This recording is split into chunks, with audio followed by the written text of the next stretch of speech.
So hello everyone. तो आज के इस वीडियो में हमारा टॉपिक होगा फाइनेंशियल पावर ऑफ प्रेसिडेंट। पिछले कुछ वीडियोस में हम लोगों ने judicial power and legislative power, executive power, president की डिस्कस करी हम लोगों ने। तो फाइनेंशियल पावर आज हम डिस्कस कर रहे होंगे। Okay, financial power.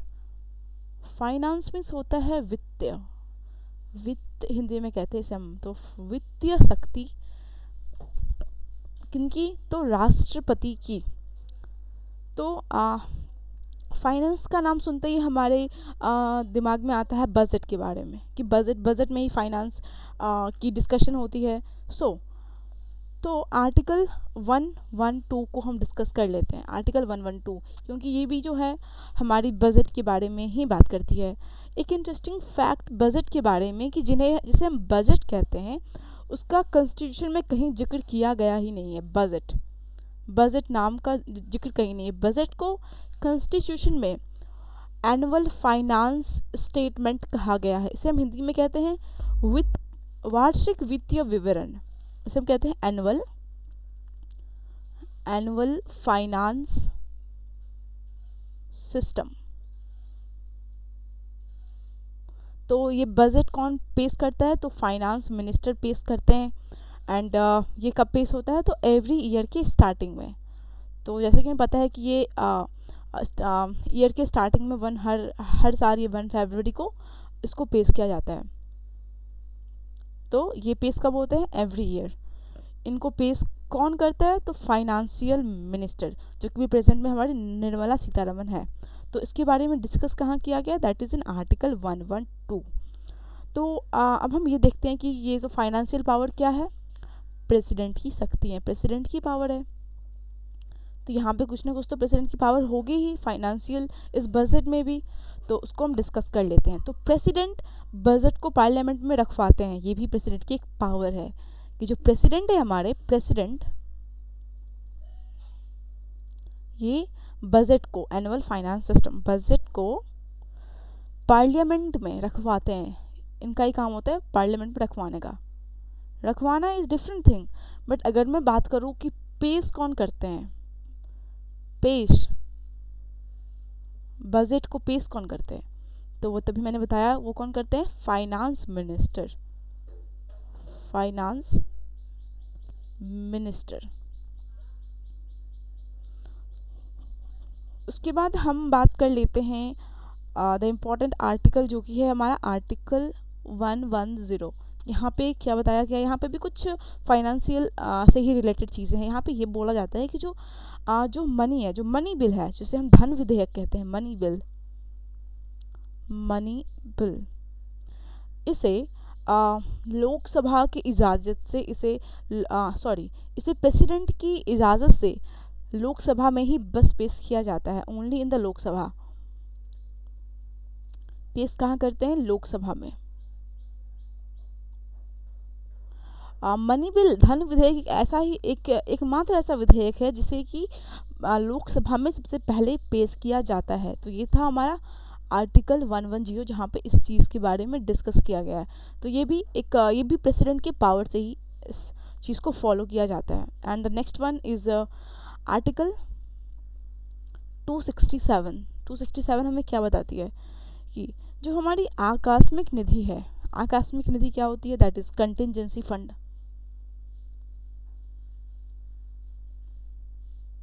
Contingency fund, इससे हम हिंदी में क्या कहते हैं? आकस्मिक निधि। ये जो फंड है, ये किसके अंडर में होता है? तो प्रेसिडेंट के अंडर में होता है, प्रेसिडेंट के कंट्रोल में होता है बेसिकली। कंटिजेंसी फंड में पैसे कहाँ से आते हैं? एक होता है हमारा कंसोलिडेटेड फंड, उसे हम संचित निधि कहते हैं।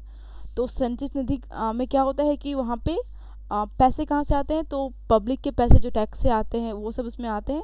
एंड तो जो हमारा कंटिजेंसी फंड है, इसमें कहाँ से पैसे आते हैं? तो कंसोलिडेटेड फंड से। और कंसोलिडेटेड फंड में तो टैक्स से पैसे आते हैं, पब्लिक के पैसे आते हैं। तो ये क्या है? हमारा कंसोलिडेटेड फंड। ये पावर कंटिजेंसी फंड की पावर प्रेसिडेंट के पास है। तो करते क्या है प्रेसिडेंट इस कंटिजेंसी फंड का? तो जो प्रेसिडेंट है वो यहाँ का पैसा कहाँ पे लगाती है, तो इसका पैसा वो यूज़ करते हैं इमरजेंसी कंडीशन में, इमरजेंसी कंडीशन।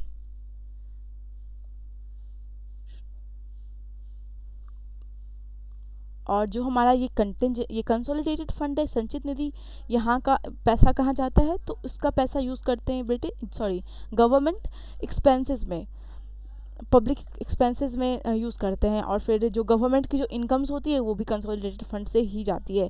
पब्लिक की जो टैक्सेस जो वो पे करते हैं उस वहाँ से पैसे कंसोलिडेटेड फंड में जाते हैं, और वहीं से जो गवर्नमेंट एम्प्लॉयज़ है उनको इनकम जाता है।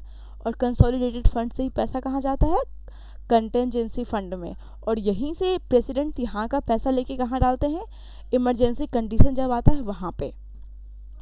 और फिर क्या होता है कि क्या क्या प्रेसिडेंट जो है इसके बारे में क्या इन्फॉर्मेशन पार्लियामेंट को देंगे कि हाँ यहाँ से जो मतलब इसका यूज़ किया प्रेसिडेंट ने, क्या इसकी इन्फॉर्मेशन प्रेसिडेंट पार्लियामेंट को देगी, तो हाँ ये देगी। मतलब कि president will give the information, president gives the information. Information किनको देगी, इन्फॉर्मेशन टू पार्लियामेंट। इन्फॉर्मेशन कब देगी, जब वो यहाँ से अपना काम कर लेगी, मतलब इमरजेंसी कंडीशन में पैसे निकाल लेगी, उसके बाद ये पार्लियामेंट को इन्फॉर्म करेंगी कि यहाँ से पैसा निकल चुका है और यहाँ पे फिर से पैसे को प्लेस करना होगा, तो इसकी इन्फॉर्मेशन देगी प्रेसिडेंट पार्लियामेंट को। तो ये थी पावर प्रेसिडेंट की in the over the control of contingency fund. और नेक्स्ट पावर की बात कर लेते हैं, that is given in article 280। तो 280 में क्या बात की गई है, दैट इज़ अबाउट द वित्त आयोग, फाइनेंशियल कमीशन। ओके, तो ये क्या है हमारा वित्त आयोग। वित्त आयोग की गठन की बात की गई है। तो वित्त आयोग का गठन कौन करेगा, तो ये पावर भी किन के पास है, वित्त आयोग का गठन करने का पावर है प्रेसिडेंट के पास। और ये इसका गठन कब होगा, कब होगा, तो एवरी 5 ईयर, हर 5 साल पे वित्त आयोग का क्या होगा, गठन होगा, 5 year. So this is the power of president which has been given in article 280। तो ये था हमारा पावर ऑफ प्रेसिडेंट। तो कौन से पावर है ये, फाइनेंशियल पावर। तो नेक्स्ट वीडियो में हम डिस्कस करेंगे military power of president. So thank you everyone.